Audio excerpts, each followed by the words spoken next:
Bom dia, pessoal. Vamos dar início ao sistema reprodutor feminino, né? Capítulo 16, que já está na apostila 3 de vocês, né? Básica aula, a gente vai falar da função, anatomia do sistema, que a gente já viu um pouco. E vamos fechar com a parte de ciclo menstrual, né? Que tem a ver também com a parte dos hormônios, que a gente já viu nas outras aulas. Então, o funcionamento do sistema reprodutor feminino, ele começa a sofrer alterações na adolescência, né? Período que todo mundo já viu, vocês já viram, na verdade, e já vivenciou, chamado puberdade. E aí, o trato reprodutor feminino começa a ficar maduro para poder ter as suas funções, que é amadurecimento dos gametas e produção de hormônios. E aí, uma das características que se tem na puberdade é a menstruação, né? Você tem a passagem da fase de infância para a fase adulta pelo um fenômeno conhecido como menstruação, que nada mais é que o sangramento, né, que ocorre mensalmente e que é normal na vida das adolescentes do sexo feminino. E junto com isso, a gente também tem uma chamada TPM, que é a tensão pré-menstrual, que são alterações que as meninas vão ter uma semana antes, mais ou menos, que você vai ter todos os sintomas, como, por exemplo, irritação, dores, inchaços. É um período que antecede a menstruação, né? Como o nome já diz. Então, a aula de hoje a gente vai tentar conhecer um pouquinho, né, desse sistema e vai falar sobre esses aspectos aí da menstruação, o ciclo menstrual, para poder entender melhor como é que funciona o sistema reprodutor feminino. Então, o sistema reprodutor feminino, ele é responsável pela produção de gametas, hormônios, e ele vai ficar responsável como na parte de gestação, ou seja, vai abrigar o embrião depois de você ter a fecundação até que ele esteja apto para vida externa, né? Já que todas as mulheres elas se enquadram como mamíferos, por isso que o embrião vai ser abrigado no útero, basicamente, que faz parte do sistema reprodutor feminino. O início da atividade do sistema reprodutor. Como eu falei, você vai ter o amadurecimento e o funcionamento perfeito, né, ótimo, na adolescência. Mas o início da atividade, pelo menos em relação à formação de gametas, ela começa na vida uterina, que é quando o embrião está sendo formado. E o amadurecimento e funcionamento de fato na puberdade, porque é necessário que você tenha, além dos gametas, os hormônios agindo. Então, para funcionar o sistema reprodutor, é necessário duas coisas: gametas e hormônio. Por isso que antes da puberdade você não tem o sistema reprodutor ativo. Então, o que vai acontecer? Na puberdade você vai ter ação hormonal que vai permitir que esses gametas que foram formados na vida uterina sejam amadurecidos e libertos para poder serem fecundados. A anatomia do sistema reprodutor feminino é básica. Você tem órgãos externos e órgãos internos. Os órgãos externos a gente vai ter a vagina, que é a abertura, né? Clitóris e o ímã.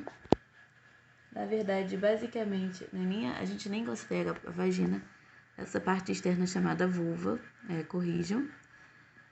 Então, órgãos externos, clitóris, vulva e ímã. E os órgãos externos, a gente vai ter a vagina, o útero, as trompas. Vamos lá. Vagina, útero, que é esse formato de Y. O útero é formado por 3 camadas. A camada muscular, que é nossa de interesse, a mais interna é endométrio, que é a que vai ser responsável pela liberação da secreção da menstruação. Então, o útero é esse formato de Y, ele tem 3 partes, de dentro para fora. endométrio, miométrio, que é a parte de músculo, e perimétrio, que é a parte externa. Então, como se fossem 3 camadas de bolo, por exemplo. Mas a que sofre descamação é a mais interna, é a endométrio. Miométrio é a parte muscular, por isso que você consegue gerar um filho aqui dentro, porque é a parte muscular que vai esticar e vai proteger o feto. Então, vagina, útero, trompas uterinas, antigamente chamada de trompa de falópio, e o ovário, que é o grande produtor, que é a gônada, que é a glândula, né, na verdade, produtora de hormônios. Falando um pouquinho de cada um, a vulva e a vagina.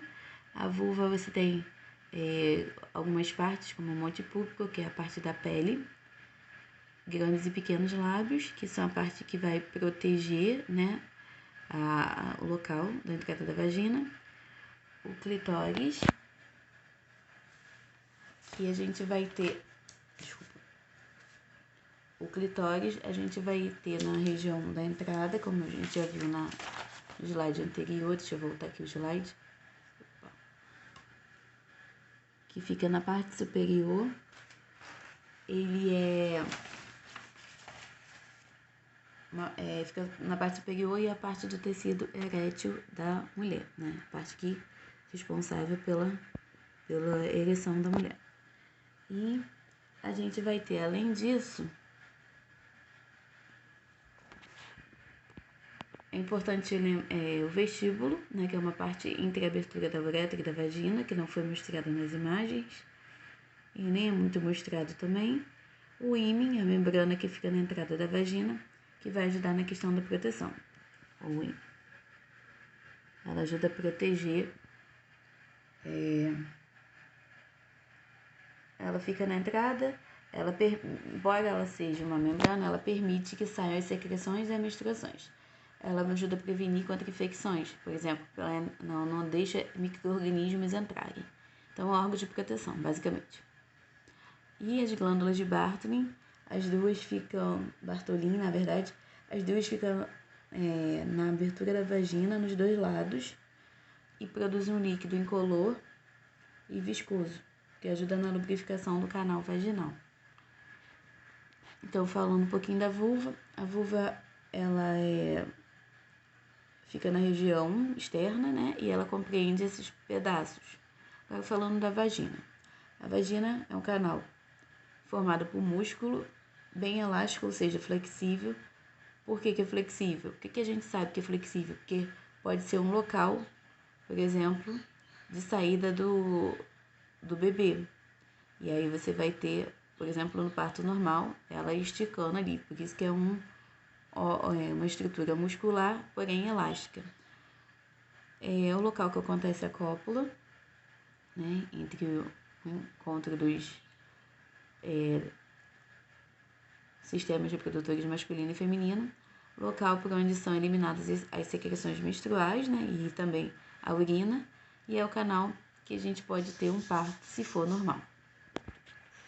Tubas uterinas são... Eu esqueci de falar do útero, né? Enfim, o útero, ele é um órgão oco, tem a musculatura lisa e espessa, eu falei que é para segurar o bebê, que pode mudar o tamanho se tiver gestante. Por isso que as mulheres podem ficar com aquela barriga, porque ele pode mudar de tamanho. É formado por a parte interna, como eu falei, que é o endométrio. É muito vascularizada, tem muitos vasos sanguíneos, por isso que quando descama na menstruação, você tem a liberação de secreções com sangue pelo canal vaginal. E essa vascularização do endométrio, ela vai variar de acordo com o período do ciclo menstrual. Se tiver, por exemplo, no ciclo, durante o período fértil, a fecundação, no local do endométrio você não vai ter descamação. Você vai ter anidação, né? Que é a implantação desse bebê, do embrião, no útero. Então, se for fecundado, você tem a fixação do embrião ali no útero, no endométrio. E a gestação, né, como eu falei, o útero ele tende a aumentar de tamanho e ele consegue segurar o embrião e possivelmente o feto dentro dele. As tubas uterinas, como eu falei, é o local onde você vai ter a fecundação. Se eu voltar aqui, ó, ele é cheio de voltinhas chamadas fímbrias. Quando o ovário produz o gameta, ele consegue meio que puxar, né, segurar esses gametas e eles vão sendo deslocados porque ele tem vários epitélios. Tem um epitélio aqui que vamos supor assim, possuem cílios que ajudam no movimento dos gametas. E aí ele consegue encontrar o espermatozoide, que foi copulado aqui, né? Houve uma cópula, e o espermatozoide subiu e eles se encontram aqui, nesse local da tuba uterina. Falando um pouquinho dos ovários, ele é nessa glândula que vai produzir hormônios, tanto progesterona como estrogênio. E ele ajuda na produção e armazenamento dos gametas, que todo mundo acha que é óvulos, mas na verdade o nome certo é ovócitos. Por quê? O óvulo é o que é produzido na vida uterina, mas a partir do momento que ele sofre maturação no período de puberdade, ele é chamado de ovócito, que é o gameta pronto para ser fecundado. Então, só para ver aqui, ó, só para falar um pouquinho, ó, o ovário, a ovulação, que é o processo de liberação do ovócito, você tem aqui, ó, desce nessa curvinha, encontra o espermatozoide, que são essas pintinhas aqui, vai ter a fecundação, vai se desenvolver em várias células. Quando chega no estágio mais ou menos de 16, ele vai escorregando, porque o epitélio ele tem umas franjas que vão movimentando essas células, né, que estão sendo formadas para formar um embrião, e ele consegue chegar no útero e ser implantado no endométrio, que é a parte interna. Aqui a gente vê na parte do meio o miométrio e o perimétrio, mas é tudo internamente. A parte externa é só para proteger o útero. Aqui é a localização do sistema reprodutor feminino, fica na parte ventral do abdômen.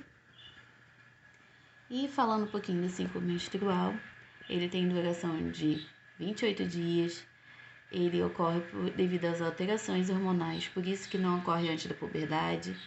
2 órgãos são responsáveis por essas alterações hormonais, que é a adenohipófise e os ovários.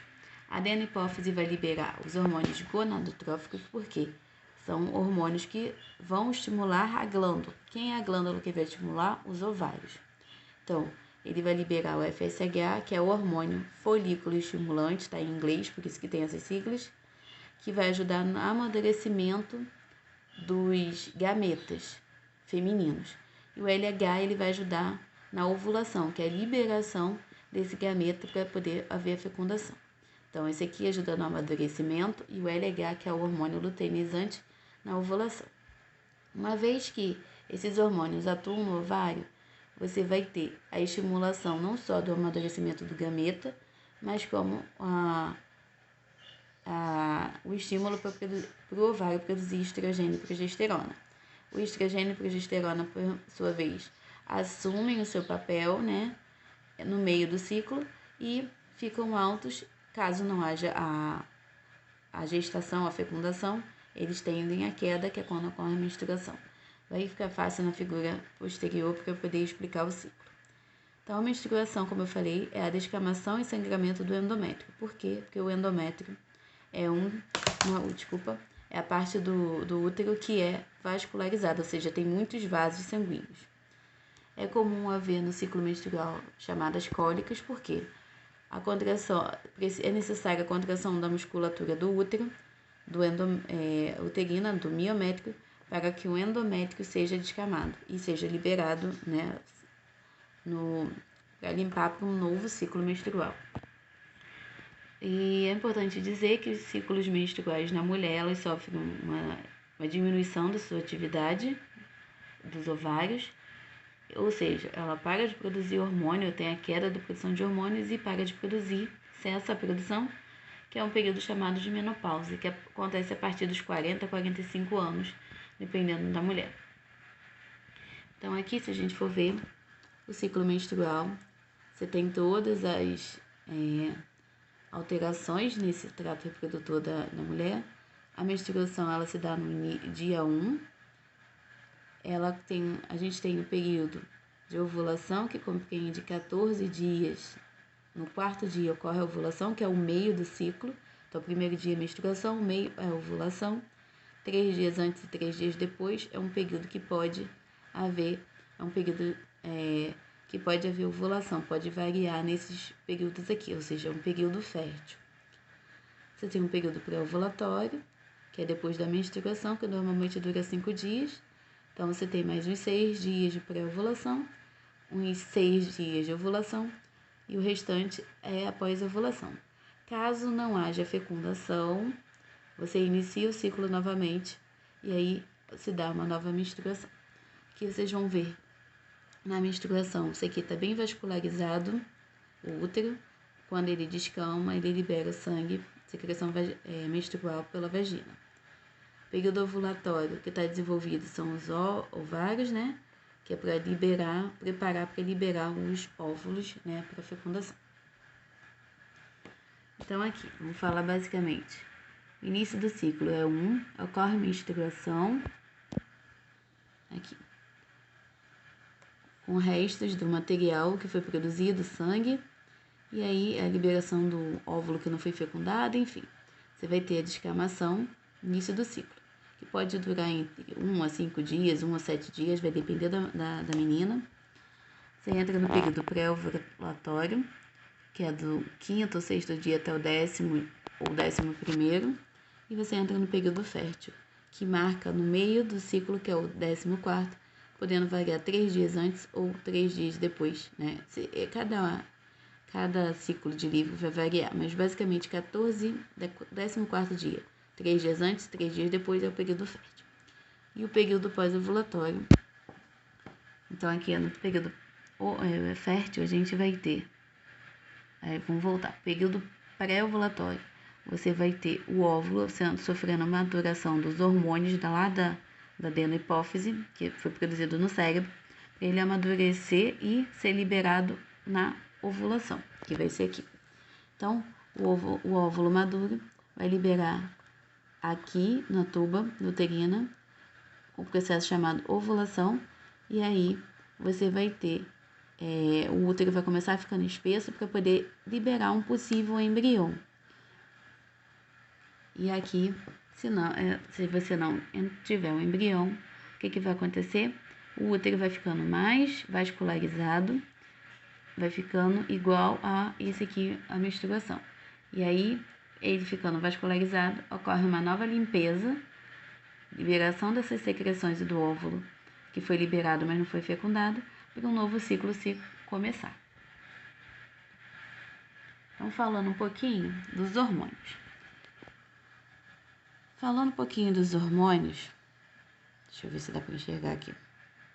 No primeiro dia, né, a gente tem os hormônios da hipófise, da adenohipófise e os hormônios ovarianos.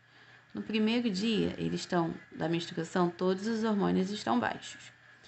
Quando chega no período pré-ovulatório, quem está em alta, né, vamos dizer assim, são o LH e o FSH, que são produzidos pela hipófise, porque eles têm que fazer com que o trato reprodutor da mulher e o ovário sofram maturação e produzam o hormônio. Uma vez que você chega no período ovulatório, você vai ter a queda desses dois hormônios aqui, né? O estrogênio também tem uma certa queda, e a partir do 14º dia, é necessário que o estrogênio e a progesterona estejam altos e o hormônio folículo estimulante estejam baixos. Para quê que eles abaixam? Porque já amadureceu o ovário, já liberou amadureceu o óvulo, o ovócito, o gameta feminino. Já liberou, eles não são necessários mais. E aí, quem vai entrar para poder agir no trato reprodutor é o estrogênio e a progesterona. Por isso que no 14º dia, depois do período fértil, eles aumentam. Por quê? Se for fecundado, a progesterona vai manter a gestação e o estradiol ajuda também nessa manutenção da gestação, se caso haja fecundação. Caso não haja fecundação, o corpo vai entender que não é necessário que esses hormônios estejam em alta.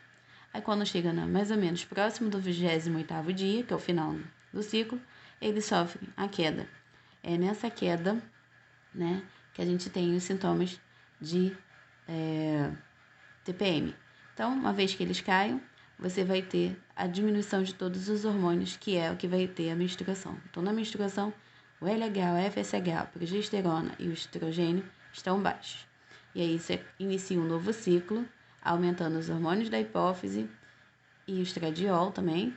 E depois, no meio do ciclo, esses aqui diminuem para aumentar a progesterona e estrogênio, para no final do ciclo todos caírem, caso não tenha fecundação e haja a menstruação. Então aqui, ó, como é que acontece no útero, olha como é que vai ficando mais vascularizado aqui. E aqui é menos vascularizado. E aqui são os hormônios, ó, crescimento do folículo que acontece no ovário. A ovulação, formação do corpo lúteo, né, que é o que vai ajudar também a manter o embrião que foi formado. Então, basicamente é isso. A aula parece complicada, mas não é. Se vocês entenderem esses ciclos aqui, ó, pegar esse relógio, que na verdade o ciclo menstrual é um relógio biológico da mulher, vocês conseguem acompanhar, né? Vocês vão observar a vascularização da menstruação, aqui o amadurecimento dos óvulos no ovário, aqui o período fértil, que é quando está tudo preparado para poder haver a fecundação. Por que prepara? Porque, teoricamente, o trato reprodutor feminino é para gerar filhos. Então, uma vez, isso é biologicamente falando. E aí, o que acontece? O trato reprodutor feminino se prepara para isso. Caso não haja, ocorre a menstruação. Então, basicamente é isso. Uma boa semana de aula para todos.